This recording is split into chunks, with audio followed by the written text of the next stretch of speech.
다 함께 사도신경으로 우리의 신앙을 고백하겠습니다. 전능하사 천지를 만드신 하나님 아버지를 내가 믿사오며 그 외아들 우리 주 예수 그리스도를 믿사오니 이는 성령으로 잉태하사 동정녀 마리아에게 나시고 본디오 빌라도에게 고난을 받으사 십자가에 못 박혀 죽으시고 장사한 지 사흘 만에 죽은 자 가운데서 다시 살아나시며 하늘에 오르사 전능하신 하나님 우편에 앉아 계시다가 저리로서 산자와 죽은 자를 심판하러 오시리라. 성령을 믿사오며 거룩한 공회와 성도가 서로 교통하는 것과 죄를 사하여 주시는 것과 몸이 다시 사는 것과 영원히 사는 것을 믿사옵나이다. 아멘. 오늘 부를 찬송은 찬송가 425장입니다. 찬송가 425장. 먼저 가사를 읽어보겠습니다. 주님의 뜻을 이루소서 고요한 중에 기다리니 진흙과 같은 날 빚으사 주님의 형상 만드소서. 주님의 뜻을 이루소서 주님 발 앞에 엎드리니 나의 마음속에 살피시사 눈보다 희게 하옵소서. 주님의 뜻을 이루소서 병들어 몸이 피곤할 때 권능의 손을 내게 펴사 강건케 하여 주옵소서. 주님의 뜻을 이루소서 온전히 나를 주장하사 주님과 함께 동행함을 만민이 알게 하옵소서. 아멘. 다 함께 찬양하시겠습니다.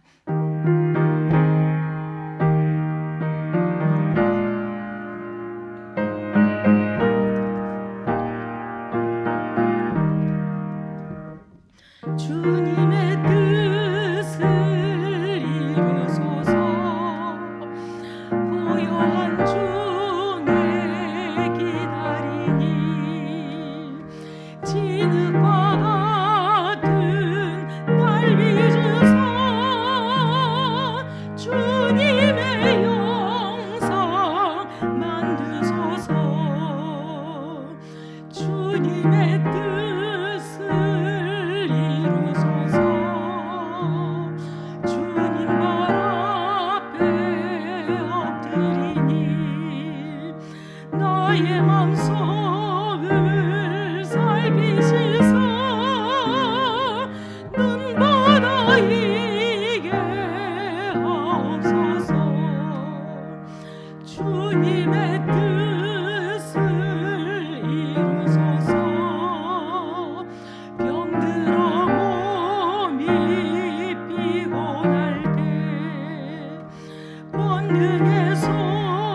몸이 피곤할 때 권능의 손을 내게 펴사 강건케 하여 주옵소서.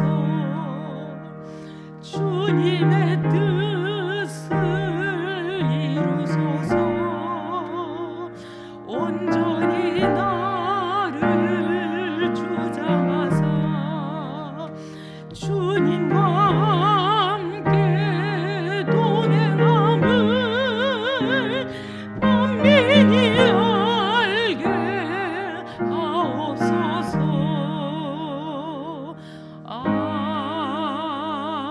아멘. 오늘 우리에게 주신 하나님의 말씀은 사무엘하 2장 1절에서 7절까지입니다. 사무엘하 2장 1절에서 7절까지입니다. 네, 다 함께 한 목소리로 읽겠습니다.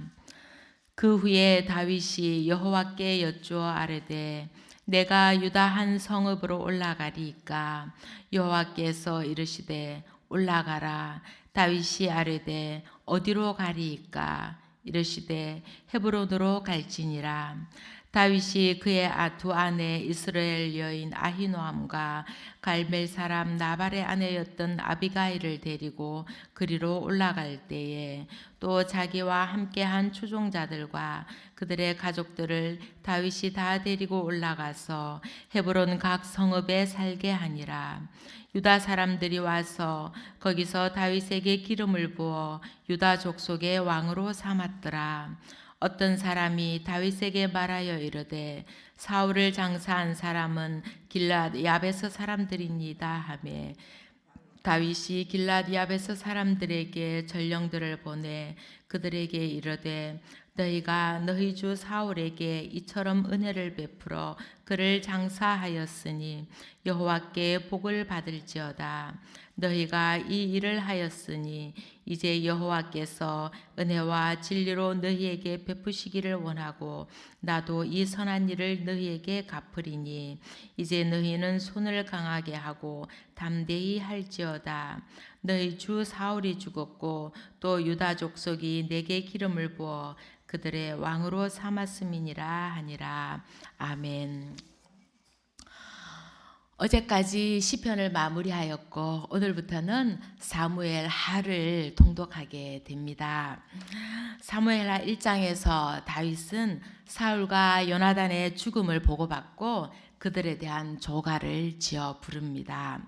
자신의 목숨을 노리고 자신을 괴롭히던 사람이 죽었다는데도 기뻐하지 않고 오히려 슬퍼하며 조가를 지어 부르는 다윗의 모습은 인간적으로 존경의 마음을 불러일으킵니다. 그런 후에 다윗은 자신의 거취를 결정하여야 하였습니다. 자신을 쫓던 사울이 죽었으니 더 이상 블레셋 땅에 머무를 이유가 없었던 것입니다. 보통 사람 같았으면 최고의 권력자가 사라진 이스라엘을 차지할 절호의 기회로 여기고 자신들의 측근들을 불러 모아 전략을 짜고 군사들을 모집하고 이스라엘로 진격하기 위해서 대대적으로 준비를 하였을 것입니다. 그러나 다윗은 어떤 행동도 하지 않고 먼저 하나님께 묻습니다. 유다 한 성읍으로 올라갈까요? 하나님이 답하십니다. 올라가라. 다윗이 또 묻습니다. 어디로 갈까요? 헤브론으로 갈지니라. 이 짧은 대화를 통해 우리는 다윗이 최고의 가치로 여기는 것이 무엇인지 평소에 어떻게 살아왔는지를 분명하게 볼 수가 있습니다. 다윗은 어떤 일도 자신의 마음대로 하지 않고 철저하게 하나님께 먼저 물음으로 시작하였습니다. 어쩌면 한순간 다윗은 사울왕이 죽었으니 어서 가서 권력을 잡아야지 하는 생각을 했을지도 모릅니다. 그러나 다윗은 자신이 어떤 계획도 먼저 세우지 않고 자신의 어떤 마음속 생각도 먼저 밝히지 않고 오직 하나님께 먼저 의사를 묻습니다. 이것만으로도 다윗이 하나님께 사랑받는 충분한 이유가 되는 것 같습니다. 이런 다윗의 모습을 보며 평소에 하나님 앞에서 어떻게 행동했는지를 돌아보게 되었습니다. 대체적으로 사람들은 어떠한 일이 생기면 스스로 여러 가지 생각들을 하며 자기 소신대로 계획을 세웁니다. 그런 이유에 하나님께 자신의 계획들이 자신의 하는 일들이 잘 이루어지게 해달라고 기도합니다. 그리고 자신이 하고자 하는 일이 하나님의 뜻과 일치하는지에는 관심도 없고 하나님의 응답을 기다리지도 않고 바로 행동으로 들어갑니다. 하나님의 뜻보다 자신의 뜻이 중요한 것입니다. 그러다가 모든 것이 자신의 뜻대로 안 되면 하나님을 원망하기도 합니다. 그러나 다윗은 달랐습니다. 자신의 뜻을 내세우기 전에 먼저 하나님의 뜻을 알기를 원했습니다. 그는 철저하게 처음부터 끝까지 하나님의 뜻을 물어보고 행동하였습니다. 이후에는 간혹 하나님의 뜻과 맞지 않는 행동으로 낭패를 당하는 모습을 보이기도 하지만 결국엔 회개하고 하나님께로 온전히 돌아오는 모습을 보여주기도 하지요. 이처럼 다윗은 무엇보다 하나님이 아니면 자신의 삶의 어떤 것도 의미가 없음을 알고 있었습니다. 하나님만이 자신의 삶의 주인이심을 인정하며 하나님께 순종하는 삶을 살아내려고 무던히도 노력하였습니다. 우리가 다윗을 통해 계속적으로 배우게 되는 것이 바로 이런 모습인 것 같습니다. 이렇게 하여 다윗은 하나님의 말씀대로 헤브론으로 나아갑니다. 헤브론은 예루살렘 남서쪽으로 약 30km 지점에 있으며 해발 약 900m에 위치한 성읍으로 팔레스틴 남부 지역에서 가장 높은 곳에 위치하고 있습니다. 헤브론은 대개가 산들로 둘러싸여 있어서 유다 지파의 땅에서 가장 안전한 지대였습니다. 이렇게 유다 지파의 중심 성읍인 헤브론은 이스라엘 역사상으로도 가장 중요한 성읍들 중에 하나입니다. 아브라함이 가나안에 도착한 이후 처음으로 단을 쌓은 곳이 바로 헤브론에 있는 마므레 상수리 나무 아래였습니다. 아브라함은 아내 사라의 매장지로 헤브론에 막벨라굴을 샀고 이후에 아브라함, 이삭, 리브가, 레아, 야곱이 이 굴의 장사가 되어집니다. 이처럼 헤브론은 이스라엘의 유서 깊은 성읍이었던 것입니다. 2절에 두 아내 아히노암과 아비가일을 데리고 올라갔다고 말합니다. 아히노암은 다윗이 유다 남부 지역에 도피해 있을 때에 얻은 아내로 고향인 이스라엘은 유다의 구릉지대에 위치해 있었습니다. 아비가일은 어리석은 남편 나발이 죽은 후 다윗이 취한 아내로 그녀의 출신지 갈멜은 헤브론의 남동쪽 유다의 언덕에 위치해 있었습니다. 이렇게 두 아내가 유다 출신인 것을 밝히면서 다윗이 유다 땅으로 돌아가는 것이 당연한 일임을 알려주고 있습니다. 이런 지역적인 연고로 인하여 다윗 일행의 헤브론 입성은 한결 수월하였던 것입니다. 이렇게 입지가 좋은 곳으로 하나님은 다윗을 인도하셨던 것입니다. 이어서 3절에서는 자기와 함께한 추종자들과 그들의 가족들을 다 데리고 올라가서 헤브론 각 성읍에 살게 하였다고 말합니다. 다윗이 사울을 피해 도망하였을 때 그를 따라온 사람들은 그의 집안 사람들 뿐만이 아니었습니다. 사무엘상 22장 2절에 환난당한 모든 자와 빚진 자와 마음이 원통한 자 400명가량이 다 다윗에게 모였다고 말하고 있습니다. 다윗과 함께 동고동락한 그들이 이제 27절에서는 600명가량으로 늘어났다고 말합니다. 그러한 그들이 모두 자리를 잡아 살게 된 것입니다. 이것으로 보아 다윗이 자신을 따르는 사람들을 끝까지 신의를 저버리지 않고 챙겨주는 그런 모습을 볼 수가 있습니다. 이어서 4절에 유다 사람들이 와서 다윗에게 기름을 부어 유다 족속의 왕으로 삼았다고 이야기합니다.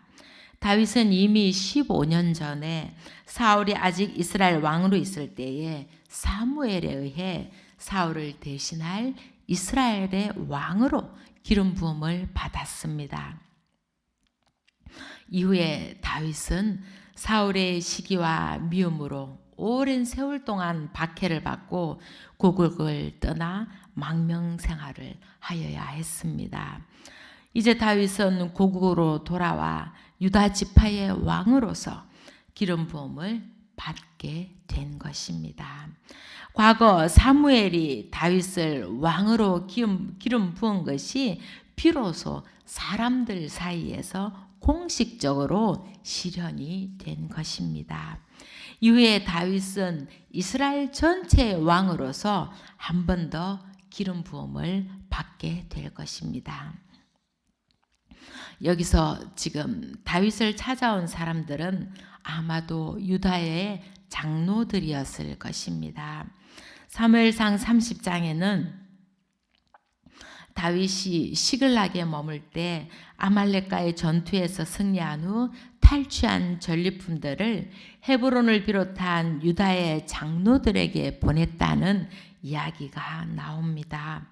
그런 까닭으로 유다의 사람들은 기꺼이 다윗을 자신들의 왕으로 세울 수가 있었던 것일 것입니다. 이렇게 다윗은 유다 족속의 왕이 되어 헤브론에서 7년 6개월을 다스리게 되는 것입니다. 4절 하반절에서는 왕이 된 다윗 앞에 누군가가 사울을 장사한 길르앗 야베스 사람들 이야기를 꺼냅니다. 어쩌면 지금 다윗이 유다의 왕이 되긴 하였지만 아직까지 사울에게 충성을 맹세한 사람들이 이스라엘에 많이 있음을 알리려는 것이었을 것입니다. 그것은 다윗이 앞으로 해결해야 할 큰 숙제들이 남겨져 있음을 말해 줍니다. 그렇다면 다윗은 사울의 사람들인 길앗 야베스 사람들을 어떻게 대해야 했을까요? 길앗 야베스 사람들이 죽음을 무릅쓰고 블레셋 성읍인 벳산까지 가서 은밀하게 사울과 요나단의 시신을 거두어온 것은 길앗 야베스와 사울의 관계가 특별했기 때문이었습니다. 이전에 사울이 이스라엘 왕으로 선출만 되고 아직 공식적으로 왕위에 즉위하지 않았을 때 암몬 왕 나하스가 길앗 야베스를 포위한 적이 있었습니다. 고향에서 농사를 짓다가 이 소식을 들은 사울이 분연히 일어나서 그들을 구해 주었던 것입니다. 이렇게 길앗 야베스 사람들은 사울의 사람들이 되었고 사울이 죽은 후에 위험을 무릅쓰고 사울과 그의 아들들의 시신을 거두어와서는 장사도 하고 7일 동안 금식도 하였던 것입니다. 그런 길앗 야베스를 군사력을 이용해서 쳐서 굴복시키고 이스라엘 땅을 차지하여야 하였을까요?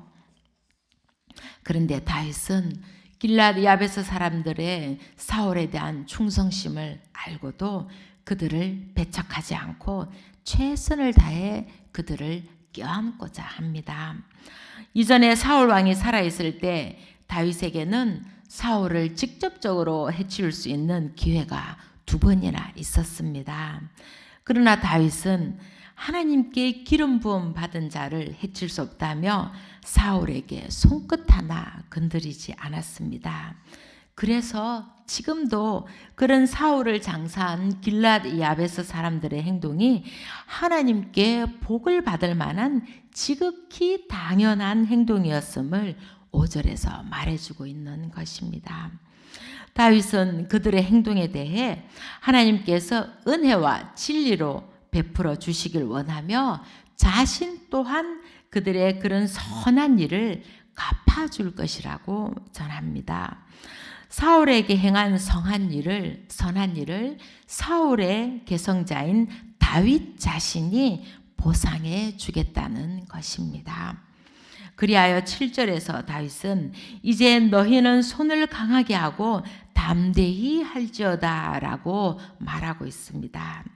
자신들이 섬기던 사울 왕이 죽었기 때문에 사울과 대적 관계에 있던 다윗이 자신들에게 보복할 것이라는 걱정과 두려움을 버리고 이제 새롭게 변하기를 요구하는 것입니다. 그것은 너희들이 사울 생전에 충성을 다하고 죽어서까지 충성심을 보여주었듯이 이제 사울을 대신해서 다윗이 왕이 되었으니 다윗을 왕으로 인정하고 섬겨달라는 그런 말입니다. 사울을 따를 때 가졌던 그 용맹함을 다윗을 위해 다시 회복하라는 것입니다. 이렇게 다윗은 왕이 되어서도 사울에게 동지했던 백성들에게 정치적으로 보복을 하지 않고 오히려 이해하고 자비를 베풀어 그들이 자발적으로 자신을 따르도록 하였던 것입니다. 하나님께서 자신을 이스라엘의 왕으로 세워주셨고 그 약속이 반드시 이루어질 줄을 알았고 확신을 가지고 있었기에 그는 기다릴 줄 알았던 것입니다. 이렇게 하여 7년 6개월이 시간이 지난 후에 다윗은 이스라엘 전체의 왕이 되었던 것입니다. 오늘 본문 속에 나타난 다윗의 이야기를 묵상하면서 예수님이 하신 말씀이 계속 생각이 났습니다. 마태복음 10장 16절에서 예수님은 제자들을 세상에 파송하면서 너희는 뱀같이 지혜롭고 비둘기같이 순결하라고 말씀하십니다. 다윗이 하나님 앞에 언제나 거짓이 없고 순수하고 순결함을 지키고자 애쓰는 모습을 우리는 보았습니다. 신앙의 순수성을 잃지 않고 한결같이 하나님의 말씀에 순종하며 하나님을 자신의 삶의 주인으로 인정하는 다윗의 모습은 정말로 닮고 싶은 모습입니다. 하나님 앞에서 어떠한 의심도 없이 올라가리까? 어디로 가리까? 라고 묻는 다윗의 모습은 엄마의 손을 잡고 가는 어린아이가 신뢰와 순수함이 가득한 눈길로 엄마를 바라보는 것을 연상케 합니다. 그렇게 우리의 신앙의 모습이 순수하고 순결해지길 간절히 염원해 봅니다. 또한 다윗은 뱀같이 지혜로운 사람이었습니다. 창세기 3장에 나오는 뱀의 교활한 이미지로 인해 우리는 뱀을 부정적으로 생각합니다. 그러나 뱀은 지혜의 상징이기도 합니다. 뱀은 동물 중에서도 자기에게 닥쳐오는 어려움, 즉 자연재해나 재앙에 대한 감각이 발달되어서 재난을 가장 먼저 알아차리고 신속하게 피하는 동물이라고 합니다. 다윗은 자신이 처한 상황에서 언제나 지혜롭게 모든 일을 이용할 줄 알았습니다. 아히노암이나 아비가일 같은 지역적인 세력가들을 아내로 맞이하기도 하고 블레셋 사람을 속여가며 유다 사람들에게 전리품을 나눠주기도 합니다. 길르앗 야베스 사람들을 지혜롭게 회유하기도 합니다. 사울을 자신의 손으로 죽이지 않음으로 인해 이스라엘 사람들에게 당당히 나아갈 수도 있었습니다. 이렇게 우리는 다윗을 통해 하나님 앞에 거짓이 없고 순수한 신앙의 자세를 배우게 됩니다. 또한 다윗은 교활하지 않고 지혜롭고 분별력을 가지고 세상을 살아가라고 우리에게 말해줍니다. 그렇게 살아갈 때 하나님이 우리를 향해 계획하신 일들이 그 또한 약속하신 모든 일들이 순탄하게 풀리게 될 것을 믿습니다. 오늘도 하나님 앞에 순결한 마음으로 나아가 올라가리까 어디로 가리까 라고 물으며 하나님의 뜻대로 지혜롭게 행하는 저와 여러분들이 되시기를 간절히 축원드립니다. 기도하겠습니다. 사랑의 하나님 감사합니다.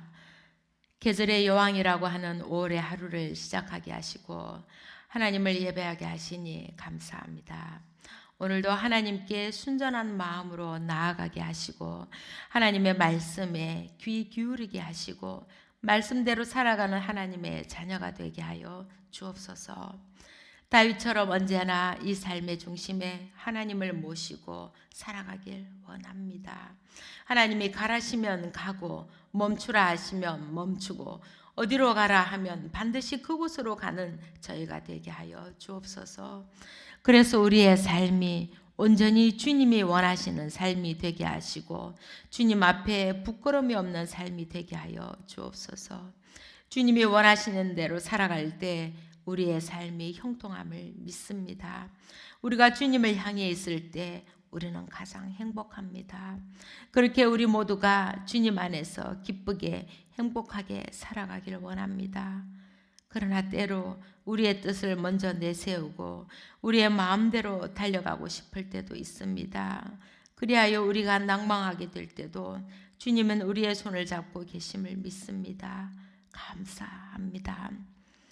그럼에도 삶의 여러 가지 이유로 많은 어려움 가운데 있는 교우들이 있습니다. 경제적인 어려움, 관계적인 어려움, 건강의 어려움 등 비록 하나하나 다 헤아려서 아뢰지는 못하지만 주님은 우리의 사정을 누구보다도 잘 아시리라 믿습니다.